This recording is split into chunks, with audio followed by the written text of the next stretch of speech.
There's an intro, Jason. Right guys, so welcome to podcast number Doff. Hello. Myself and Andy here, a bit of a team vibe, and we've got the big man Got a here special from guest. OLY. Special guest.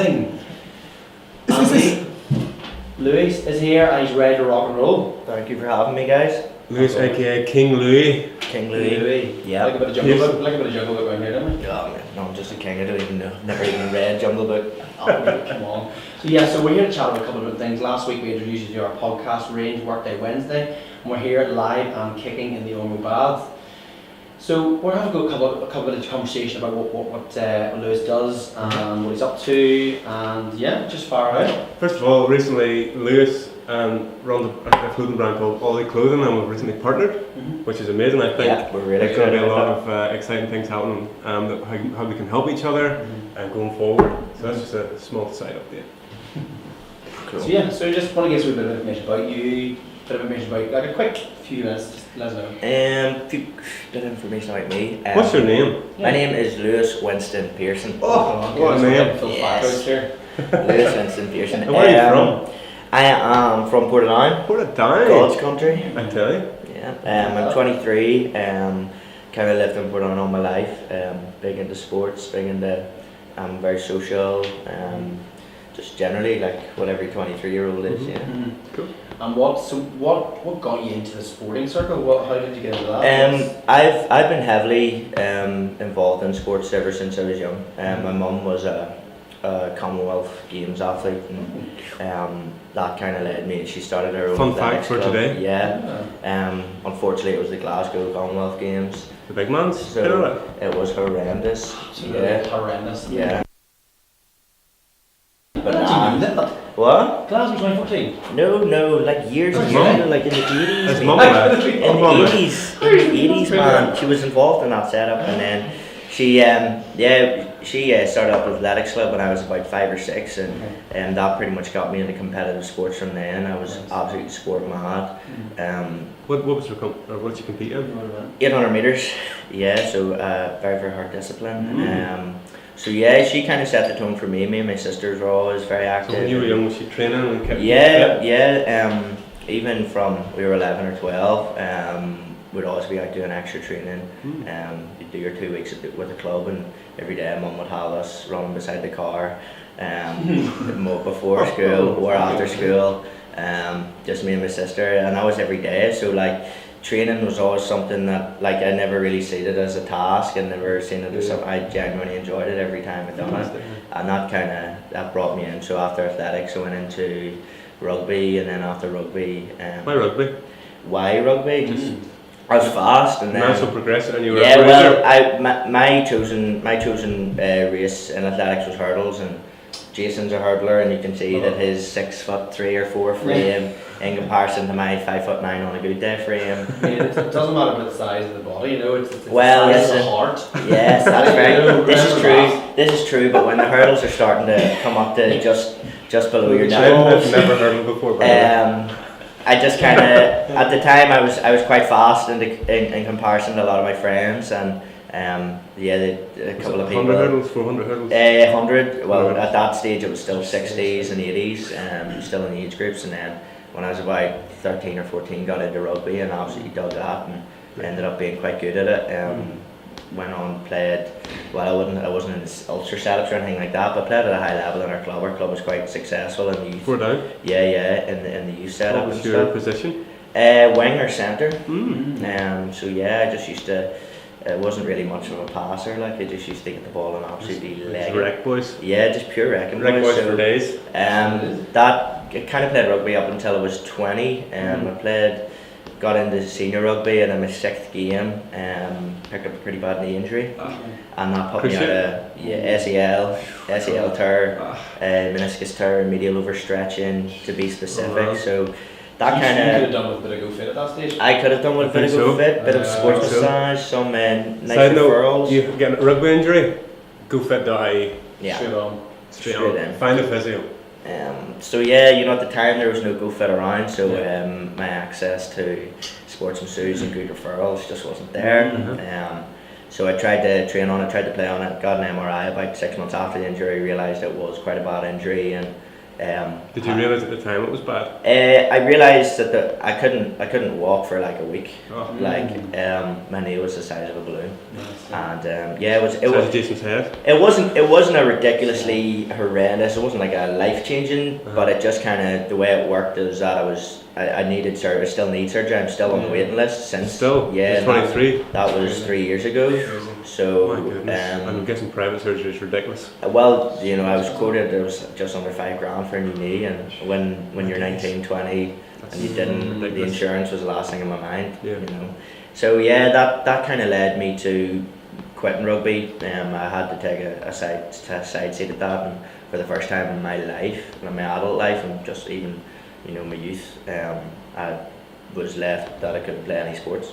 And you can imagine going from training 5 days, 6 days a week, playing competitive sport to nothing was difficult. So that kind of led to Struggling there, Harry? No. Sorry, we ended up running everything here, right? Isn't it? I just stripping here, guys. So that kind of left me with a lot of free time, and my nature is that I just need to be stimulated. I need to, I need to be, I need to feel that I'm doing something worth value, and I need to feel that what I'm doing, will down the line maybe result in something, whether it be financially or sports or achievements, etc., etc. So at this time, so you're 20, you injured yourself. Are you at university? Yeah, so I was studying at Jordanstown University. Jordanstown. Yep. Jordanstown. All 3 past students, Jordanstown. Yes. Thing as well too here. Yeah. Oh yeah, just sorry to interrupt. Sorry, my part Yeah. of this is just over here. We have a new startup here. Lulu has come over and she's now doing marketing. So welcome. Welcome, I think Finola. it's a fun fact about you. Welcome. Oh, I have no fun facts. Sure, fun. No, I get the joy of working with these guys. Yeah. That's the best fun fact you just come up with there. Yeah, that We'll is. not embarrass you too much, so guys. She must be your best intern. Okay, Definitely. best turn. Anyway, sorry, back. Where were we? Jordanstown. Jordanstown, yes, went to Jordanstown. A lot of really influential people there. To name a few names, Cathal Breen was a big helper for me, and stepping stone my ideas and for what I wanted to do at that time. I was studying health physiology, which is quite a new course. It's pretty much been introduced by the government and universities to deal with the onset of chronic disease and sedentary lifestyle, and how that's affecting our health system, the NHS, and we were working with technologies, wearable technologies, clinical technologies, something as simple as like a heart rate monitor, blood pressure, all the different kind of hardware that you would use in a health setting. That's what we were working with, and obviously you have your content and you have your theory, your anatomy and physiology, which that was my first passion.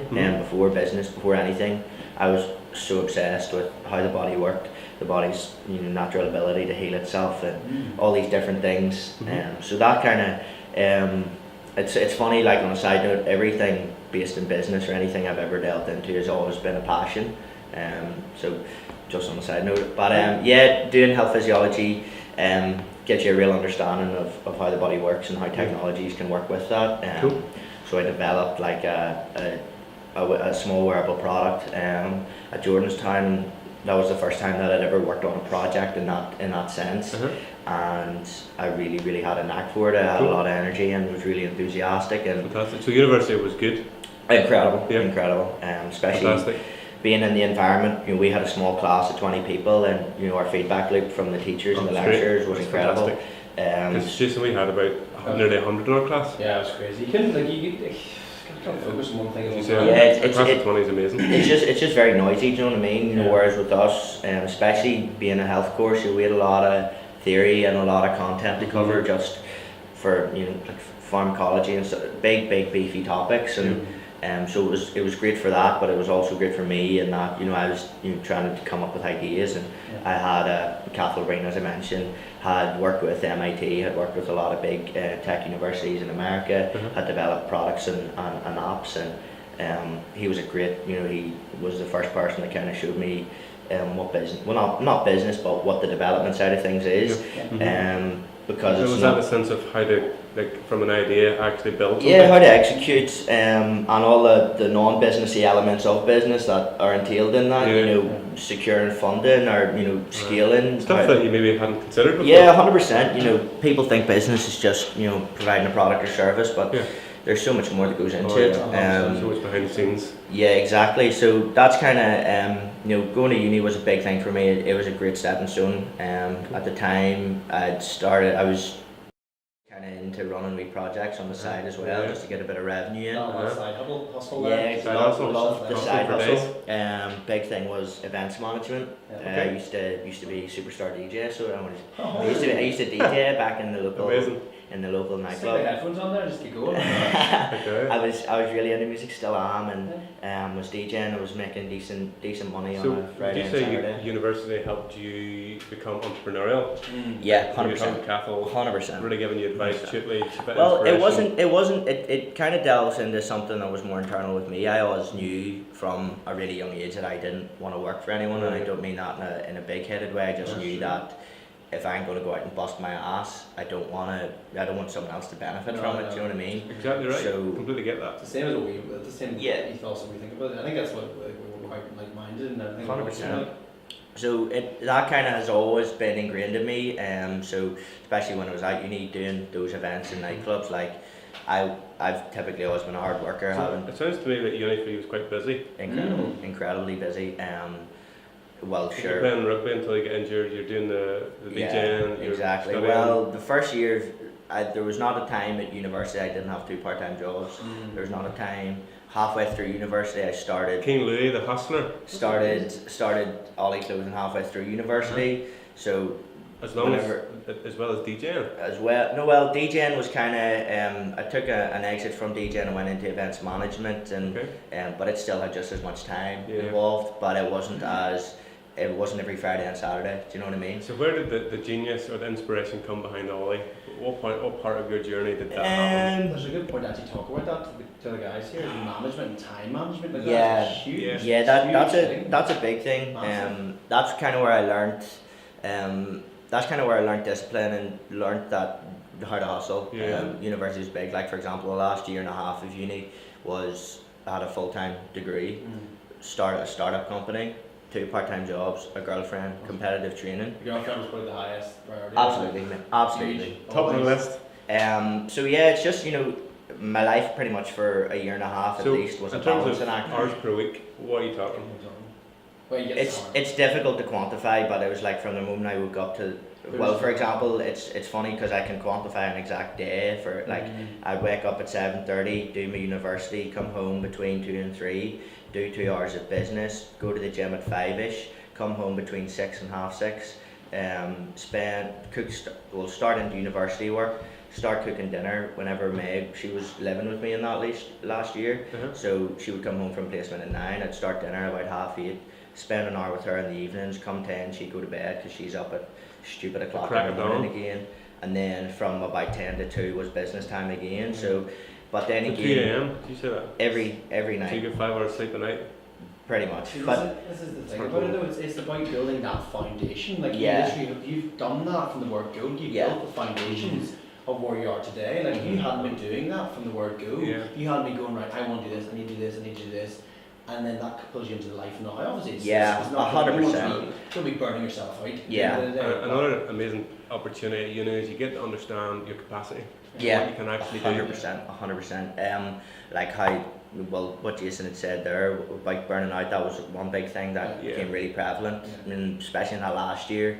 I was adamant on getting at least a 2-1 in my degree, and putting that pressure on myself was, it's As good. a competitive person, Yeah, you challenge yourself. but that was just normal for me. But it was the first time in my life that I definitely went through a period of burnout, Yeah. and because of that burnout I've been developed severe stress, severe Yeah, anxiety, of course. and that for my nature, and I've never been like that before. And at the time, I didn't even And recognize it's it. kind of like when you recognise it, it's nearly too late. 'Cause Yeah, it's a slow, 100%. it's a slow kind of decline. 100%. That's why it's Yeah. good. It's good to keep a lot of things. Like I don't use it enough. My girlfriend uses it quite a lot. It's Headspace. Yeah. This is not an advertisement at all, but anyway, I'm just saying like it's good to get that mental health Yes. sorted because at the end of the day, Yeah. Mental health's people are huge. busy thinking about physical health, and some people don't even think about physical health, but they think about the physical and they don't think about the mental. So they think, oh, I'm fine, and then they realise It's too late when you yeah, realise Yeah. it's too late, and 100%. they're shattered.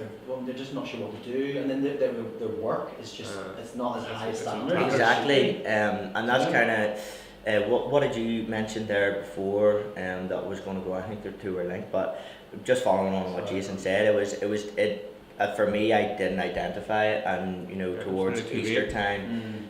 The business part of the year where you're sitting in and you're in the library for a stupid amount of hours a day, and like it just towards the end, even after I finished my degree, I realized, oh shit, like that wasn't healthy, that wasn't But productive. in certain instances, you've got a bit of leeway because you're a student. Yeah, 100%. You know And what I mean? on top of that, you've got a lot of energy. Yeah, of course. You've got of course. I had the novelty of business as well. Uh-huh. I'm not that I'm incredibly distant, but I had those big goals, and I was absolutely adamant on making Full them. vision. Yeah, but it Vision makes also up for so much. exactly, and for me, like I just spent especially the last year, was being reactive rather than proactive, and that was something that I had to learn the hard way. It's just something I'm a stubborn learner. Yeah. So going back to uni, we'll get into high school probably for a minute. Too busy having interesting factoids here. If you could go back to being 20, what would you tell yourself at that age? What Um, advice would you tell yourself?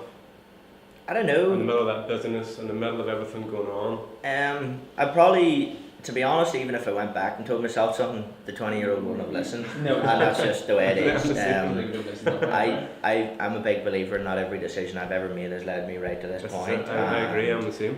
And I probably wouldn't change anything. I would change the stress. The stress was not enjoyable because when it starts to knock on in your personal relationships and even your health and your mental health, it's not an enjoyable place to be. And I'm lucky that I'm very strong-willed and strong-minded that I knew I was going to come out the other end anyway. Would you say then the only way to expand your capacity is to be under stress that forces you to grow? Putting yourself into that stupid severe stress, for me now, that anytime I'm in a busy period, I just think back, right, well, if I can do that, Exactly. I can do anything, and that's just something that I'll take away.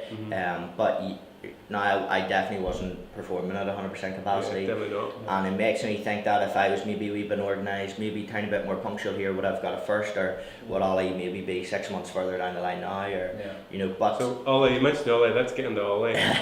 Amongst the university, everything going on. Everything, the history. The How did story. what is OLY first of all? Yeah. Ollie came about.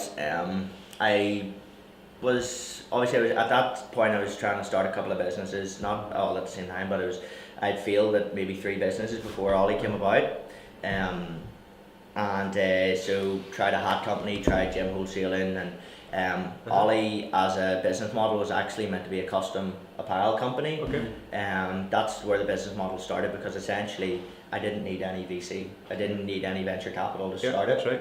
because the way the stock worked and It's made to order. yeah, all made to order. So that was a big strength. It essentially meant that I started Ollie without a penny.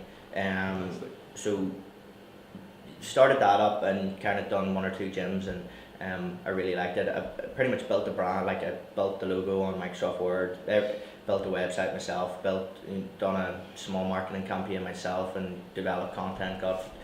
Everything I'd done myself because I couldn't afford to outsource it, and that way it meant that I had to learn how to source, resource, market, invoice management, cash flow management.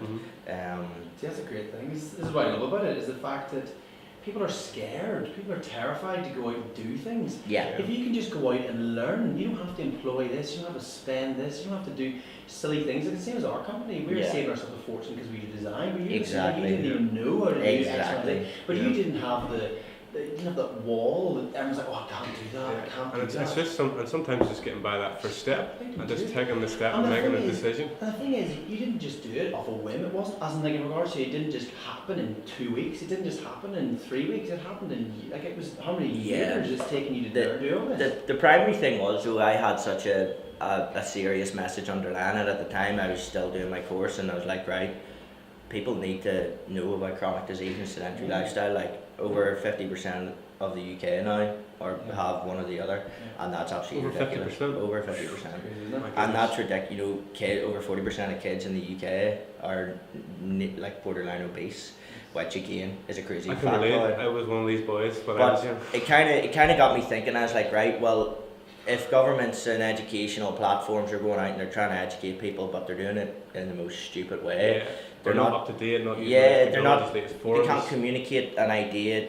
You're communicating health and you're promoting health, Mhm. and typically, historically, in the world's a very noisy place. Yep. And you have companies paying Coca-Cola paying millions to And it's market. only getting worse. Yeah, do you know what I mean? So it is only going to get worse. So that kind of, I was like, how am I going to make it cool? How am I going to build a platform that I can educate and inform people? That's cool. And so Ollie Clothing is only one part of a 4-part kind of idea. In Cool. that we have the clothing, we have Ollie seminars, Ollie talks, and then the last one's going to be an educational essay kind of podcast platform. Fantastic. So all of them are based on either bringing exposure or bringing education and information to the area of chronic disease. That's amazing. Ollie Clothing That's was amazing. meant to, one, bring exposure that if you see our hashtag on the back of our t-shirt, you're going to maybe go and hashtag, Exactly. you're going to search that hashtag on Instagram or Yeah. Facebook, Uh-huh. and that's why the hashtag's on the back of the t-shirt. That's cool. And it was also if I could make cool clothing that people liked wearing, and they wanted to show up to the gym in this cool new threads. So it's gym gear. Yeah, Cool. casual and fashion apparel, But casual and fitness apparel. quite affiliated with CrossFit. Yeah, CrossFit was the big niche that we launched into because our mission statement is to spread the message of health, fitness, and wellness to as many people through as many That's cool. avenues of That's exposure. really cool. We'll get that So- on that. We'll get the website link. I'll link up Yeah. to that. So obviously, tags on. You use Facebook more than you. yeah, we use Sure. Facebook, Instagram. We're not on Twitter. It's just Ollie, tags. Ollie Clothing, OLY Clothing. Cool. It'll appear right here. Yeah, it'll appear. Get that in that gap. That'll be impressive. So kind of you were just saying there about CrossFit. CrossFit at the time was a market space I knew quite well because I was doing it, but it also was a market. Well, it was a brand that really coincided with what my mission statement was. So if ever there was a niche to launch into, it was that. Also, CrossFit's in a very exclusive sport. There would be people aren't going out and buying 10 bottles of wine at the weekend. They're going and paying for their membership, or then they're going to investing in their It's a lifestyle. it's a lifestyle, and that's kind of what we wanted to encapsulate with Ollie and launch it into it. Could have went better, Uh-huh. and people took really well to the brand, and especially being in Northern Ireland and Ireland, our feedback loop was really, really good. It was really fast and instant, and as a startup, that's exactly what you need. So Great like, place to be. Actually, looking around that sort of Yeah, thing. as well. 100%. so if anybody's watching here and they're thinking of starting something, how important would it be? Would you say it would be to have some extra purpose or a vision or meaning would behind say- what you do rather than just making money? For me, I always quantify it into this, and I always try to simplify things in my head. If you're going out to start a business, it needs to be a product or a service that does one of 4 things: adds value, saves time, adds convenience, and saves money. And it has to be one of those things. And with Ollie, yes, there is a financial gain involved. If I sell 1 million t-shirts, awesome. But there's also that it adds insane value. Yep. If I'm putting up educational information, once our essays start launching towards the end of August, early September, if you have 5 minutes, you go on and read them, you will get something from it. You will. Value. Yeah, you will get one piece of information that could essentially change your life, and that's a big statement, but That's cool. that's what we want to do. We want to quantify health, and we want to quantify wellness and fitness into layman's terms, and we want to bring it to the masses. Yeah. And it's So getting subconsciously here, you want to invest in people. yeah, a lot. For me, it's just the whole thing about chronic and cardiovascular disease and sedentary lifestyle is that it's totally avoidable. Yeah. It's Hmm. and it's not through medication. It's through prevention. It's Yeah. through going out exercising. Yeah. It's being a wee bit more cautious on your diet. What would you say to somebody right now that would say be in that type of lifestyle?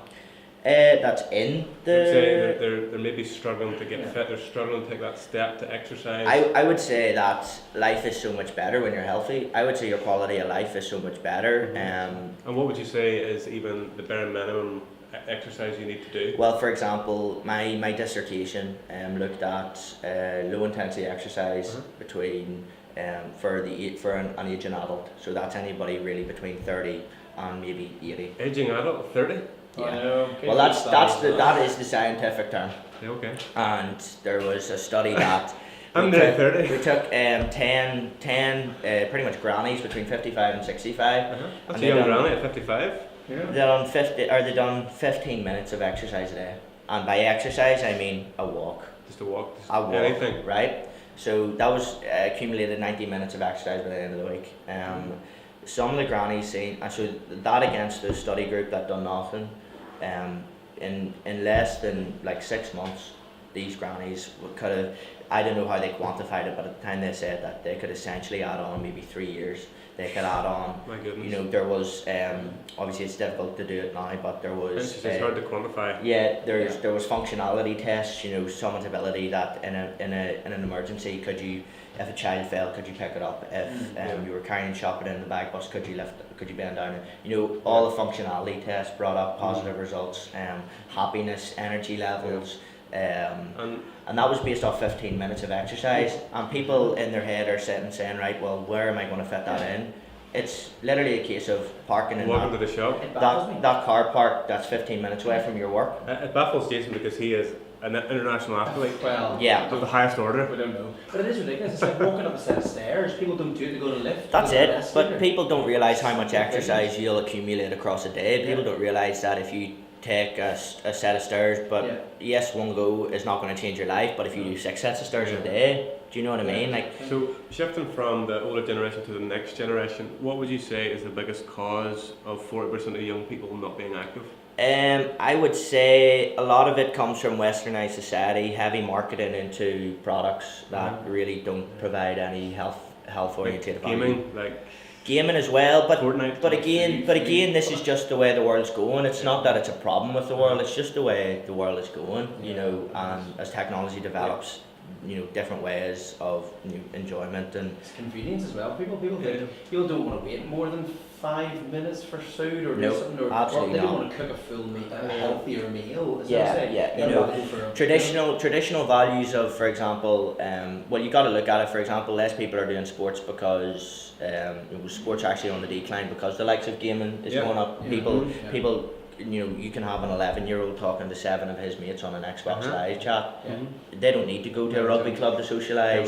They don't need to. See, Pokemon Go I know it's not plugged Pokemon Go, they tried to plug going out walking and people were hacking that game to try and stay inside. Yeah. It's like, You know, so this is what I'm saying. So- It's not really an issue with the world. It's just the way the world's going, and it's not a huge problem as long as you identify that. Right, maybe I'm not getting enough exercise. So big question is, how would you incentivize a young person to exercise? Show them the value of it. Educate them, and that's what I mean. You know, show them, and you're gonna have to be harsh with it because health is not something that in 2 weeks if you don't walk you'll feel it. And It's you when get one life. Yeah, 100%. Effectively. 100%. You know, it's kind of something that you need to show someone that whenever you're 40, 45, 50 and you haven't exercised for X amount of years, this is what will happen. Yeah. And you will lose functionality, you won't be able to spend time with your kids. But how do you quantify that to a kid? How do you actually make communicate that? Yeah. How do you That's you the know, challenge. So It's a challenge. that's the time. As soon as we start developing ways and means of communicating with an adult, it's easy to communicate with an adult, Yeah. you know, but it's getting an idea across to a kid, and that's a very good question. It's something that we're going to be working on. You know, you can do it through games, you can do it through the social setting, you can do it through you know, skill development, everything, you know, character building. fun stuff, that's the thing, it's all going to be good fun, community driven, that's community, back to what our point was in our last podcast, community driven. Like you're making it something that they know, well, I can go, if I go to that, I'm going to enjoy it, I'm going to meet my mate, or I'm going to be doing this, or I'm going to be there, and then someone else is doing an exercise, and then it comes back to competitiveness. Is it, how am I going to get my reward? You don't want to be rewarding too many things, like at the end of the day, people giving too many medals out for like participation, but at the end of the day, you need to be, obviously we want people to participate, but at the end of the day also you want to make it more competitive too, but essentially bringing it back. I'm guessing the idea of participation medals for you is ridiculous. Oh, I know, I just don't. Because there only has 3 medals that's just me, worth my running opinion. for. Yeah, that's my opinion, but but it brings back to the point of, do you want to bring that community aspect of it all? Question, Louis, Whatever you want, man. what is OLY like right now? OLY looks like right now, so we're kind of just out of our building phase.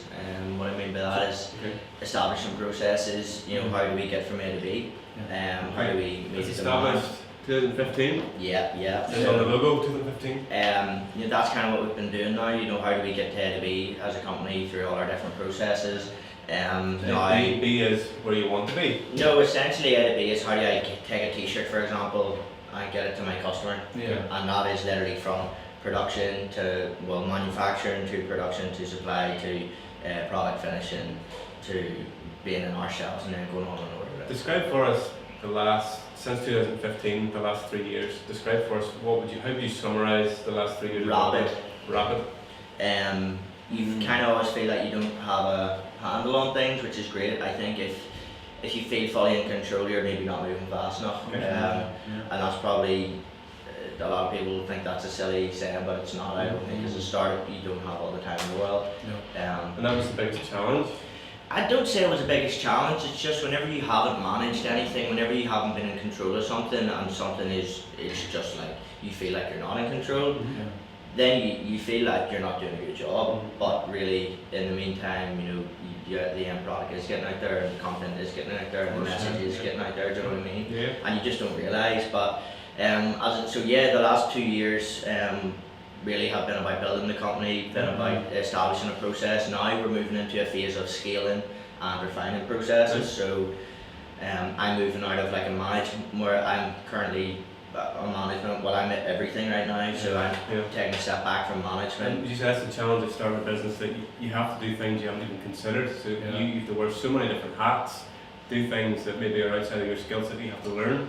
Yeah, do you know, I think as well though, that's something we touched on earlier. I think if you're not willing to learn how to, bottom line, if you're going to be a startup and you're going to be the main player in it, you will have to learn how to, say for example, you got into, for me it's an e-commerce platform. I had to learn how to manage money. I had to learn how to market. I had to learn how to develop social media platforms. I had to learn how to source and resource, how to sell. That's a big skill in life that a lot of people don't really utilize, and a lot of people don't ever. Whenever you use. Terrified of doing. I probably said that wrong there. Every single person on earth will sell something at one point in their life, and it's a skill that, what Jason just said there, they don't try and develop it. And whether it be you selling a car privately or you going into a market and having to barter for apples, doesn't matter. That's selling, that's talking about money. How would you say, as it's been growing, how have you managed to develop those skills? For me, it's just pure trial and error. I said that earlier, I'm a very stubborn learner. I need to be stung for me to learn. But whenever you get stung, especially whenever you lose money as a business, that's... So when you put your hand in the fire and you get burnt?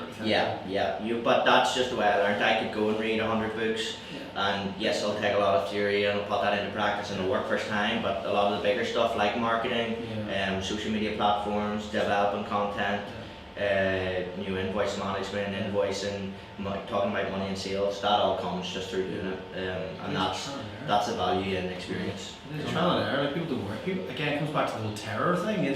Terror and rejection, that I get rejected all day, every day, and it's just something I'm just used to now, and it's just part of my life, and a lot of people can't face that. Someone else saying no is not the end of your world. And that's quite an important skill to learn, and you really only learn it as you start a business. You get so desensitized to being rejected, or there's so many things you have to just let go. 100%, because imagine you boys started your company and maybe you went to one investor, you went to one party who were going to maybe help them and say no, and you'd listen to them. Some people just told us, you won't do that. Oh, it's desperate. Do you know what I mean? And if you had listened, you wouldn't be where you are now, and that's the whole thing. Getting rejected is just because someone else doesn't see your dream doesn't mean that you should see it. I've just got to the point now where I really don't listen to anybody's opinion, and it's been awesome because you can really take yourself out of the environment, and you can, if you're not worrying about what other people are thinking, you're not focusing on other people's plans and goals and whatever. You're solely focused on your own, and now to the point, I don't care what anybody thinks or says. I don't care. Everybody's entitled. Very slightly narrow-minded in the sense of like, right, my business is here. I know my end goal. I like to take a little bit of advice here and there. 100%. Obviously, we all don't know. We're not the oracle. We don't know everything. But it's always like this is your goal, and you're determined to get there. And if you fail, it's your field. It's not like, and that's the You thing, it's own it. accountability. Yeah, you own it. Accountability is a massive 100%. thing. Exactly. And I prefer to take it on my shoulders, as you would say, I think Andy's the same. We take the hit, but then we learn from that hit. Yeah. 100%. And worst case scenario is you learn a lot. Yeah, I think that's the thing, especially whenever you do feel at something, I don't really see it as a feel. I genuinely, not that I wouldn't say I get enjoyed when I feel, No. because by nature I can hate it. I absolutely hate losing and failing at Yeah. things. I would imagine Casey does also. But it's kind of like whenever it does happen, and it requires a certain amount of self-awareness and Yeah. accountability that you're looking at it, right? How did that go wrong? Why did that go wrong? Why did it maybe not meet the standard that I thought it would? Yeah. You know, and it's now something that's become more apparent as I'm trying to train my business partner up to be a manager. You know, why is something so easy in my head but difficult in his? Why can I get from A to B a lot faster than him? Mhm. And you've got to figure all this out, because business is just so complex and has so many conundrums, you know, where it's required. Yeah. And it's a big thing now, but where the company is now, we're kind of building, we're scaling, seeking investment, developing a process and a manufacturing line that we could meet a bigger demand. Fantastic. Like I said, I want to go retail within the next year. Cool. But yeah, you know, It's a big change. yeah, it's a huge change in our operations. Pretty much we've had to regress every single operation just to meet the demand. Some are just scalable, so you need to put a wee bit more time and effort into them. But you know, for production and manufacturing, that's a big thing. You know, right now, if someone came to me and said, "Lewis, I need 3,000 t-shirts," I couldn't meet that demand. But you know, in 3 months' time, I will be able to. Yeah. So Which is cool. it's realising that and figuring that out, and you know, knowing, like for me now, I'm taking a bigger focus on where is this company going to be in a year, 3 years, 5 years, Cool. and how are we going to get there. Do you know what I mean? Whereas 6 months ago it was, right, what needs done today? Yeah. You know, Exactly. let's develop customer service. Yes. Let's One thing I find really inspirational about you is that Jason and myself are 27, 28. You're 23. It'd be interesting to get some insight. What's it like, say, when you're 21, 22, and you're starting a clothing brand at university and you're seeing it scale? What does that feel like? It's awesome, because especially at that age, everybody's really excited for you. Well, especially the people that want to support you and they're, you know. So people watching that are young, that think they need to be in the industry 5 Yeah. to 10 years before you start Do it. He's living proof that you don't. Just do it. Yeah. That's what it's. We're quoting Nike here at the moment, but just do it. Yeah, just do it. I think one of the strengths of going into business, being younger, is that I had energy, Yeah. and I still And do. a certain level of naivety. To say, I can't Naivety, take on the world. that was a huge thing Yeah. for me. Naivety, thinking something's easier than it really is. I, like, for example, if I had known the amount of work that would have went into this company, you know, 3 years ago, probably wouldn't have done it. You know, not because I shy away from a challenge, but because I've just done that much in 3 years that, you know, and that is the power of naivety. You're an inspirational boy, Liz. Not even. I think you are. Novelty as well, you know, to say that you're, you know, 21 and you're starting this business is something that's cool. And I wouldn't say that I was, like, not for me, I was big, I didn't care for any of that, but a lot of people seen it as is really cool, and that kind of rubs on. You're like, yeah, this actually is cool. You know, I'm trying to do something that's bigger than myself. I'm trying to, you know, achieve bigger goals, and none of my friends are doing what I'm doing, and Yeah, that's I cool. like what you say, be part of something bigger than myself. That's Yeah, huge. That's 100%. So we wanted to talk about. I wanted to introduce the rest of the guys in the audience to something I found out in a podcast from Joe Rogan last night actually. Talk about flow state chart. I didn't know an awful lot about it at all, and I've come from an athletics background where we're doing our training and we're doing our high end stuff and then our endurance stuff, and this is quite an interesting flow chart. So it talks about anxiety one side and skill the other. We'll put it on the screen. But it talks about finding that flow of either training, be it work, be it whatever it is. So the bottom scale of it is you go too far, it's into boredom. You go to the other way, it's into anxiety. So you want to find that within your training, and you talked about it within CrossFit and mixed martial arts stuff. No, it's So something. you experienced a wee bit of it? It's something. Well, it's something I haven't put it into theory in my training, but it's something that I really put into practice. And it's funny that you brought it up, because it's something that I execute daily, and that it's called like flow state work. And an example I just used with you, Jason, is that why would I go and do business 3 days of the week at 100% and come Thursday, Friday I'm burnt out? Instead, why don't I do 5 days at 85%? Because whenever you do the maths, you know, you've got more capacity to do work. It comes back to burnout. It comes back to, you know, if you are at 100% every day, and this is prevalent not only in business but in training, in life, in health, and And it's a universal principle in that if you put something at 100% capacity every day, you know, every time you use it or whatever it may be. What advice would you give to somebody that is, their aim is to expand their capacity but they don't want to burn out? I would say, well, look, Use of this, I think. yeah, you know, understanding that business is about long-term sustainable energy, For sure. long-term That's what we're sustainable finding. thought, and that's sustainability is the big thing that comes off flow state for me. I would rather, you know, do a full month's working every day, 85% kind of, you know, and if you, bottom line, if you need to do a big long day, you can do it, you know, and you'll just know the next day, right, maybe I'll give myself another hour in bed, I'll give myself a bit more rest, I'll do more operative stuff instead of, you know, director stuff. It's kind of, it breeds long-term sustainable business.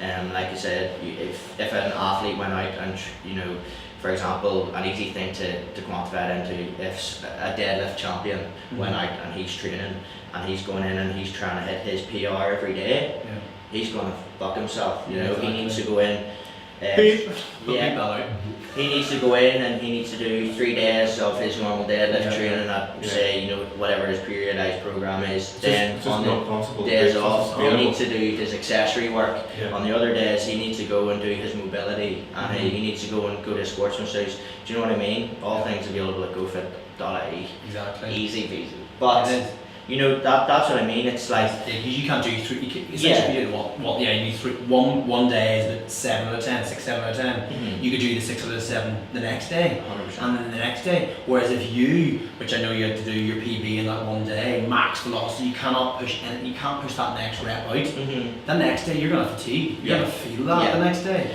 It's the same, but then it comes back into push that back into work. Yeah. So that principle can be applied across literally anything. your life. It's a universal principle. It is within everything on earth, and it is a principle that exists scientifically. It has been proven. It's something that is used. That's why periodization was brought in for athletes and training. That's why athletes are starting to get far better, and it's the exact same. That's why businesses are starting to get way more profitable, because they're learning that. For example, you get into a Formula 1 racing car and you go as fast as it can on a cold engine, it's going to blow up. Yeah, of course, for sure. And that's a principle, that's machinery, you know, where it exists. It's the exact same in the human body, it's the exact same in a business entity, it exists in everything. So it's kind of figuring out your flow state and figuring out what you can do every day and how to squeeze every hour of your time. You know, for me now, I used to never stop at lunch. I used to eat while working. I used to work till 3 or 4 in the morning, and that is no word of a lie. And you're trying to get up. Yeah, do you know what I mean? And you're trying to get up in the morning and you're trying to be proactive, and you're exhausted. You don't even want to look at your laptop. Jason's been quite good counsel to me. They had to, because I was on that boat working too late, or been up too late and not getting enough sleep. And you feel you're productive the next day. And it's difficult, because at the time you feel like you're hustling, you feel like you're, nobody else is on it. This is fucking, it's the the ego ego thing, thing, isn't it? man. You're like, oh, look at me. It's that, but it's also, humans have the need to, if they want to achieve something, they need to feel that they're doing that, and through working really hard, really late, you can bring a perceived feeling that you're hustling, you're moving forward. It's working smart. But that's the term now. It's not working harder, it's working smarter, and that's something that's becoming so prevalent now. So So I think it was quite nice to pull that up. That was quite nice to come back to the burnout thing we were talking about at the beginning. But it's linked. That's what burnout is.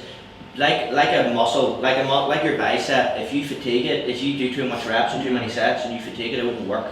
It's the exact same in your brain. If you go and you're mentally focused every day and you're really investing your time and energy into something, you after a while you're going to burn out, and your brain's not going to be able to. That's why stress. That's what stress is. Stress, and then stress leads into anxiety. Anxiety leads into bigger things, depression. You know, and it's just and stress is essentially mental fatigue. Exactly. Just like a muscle, that's what stress is. You know.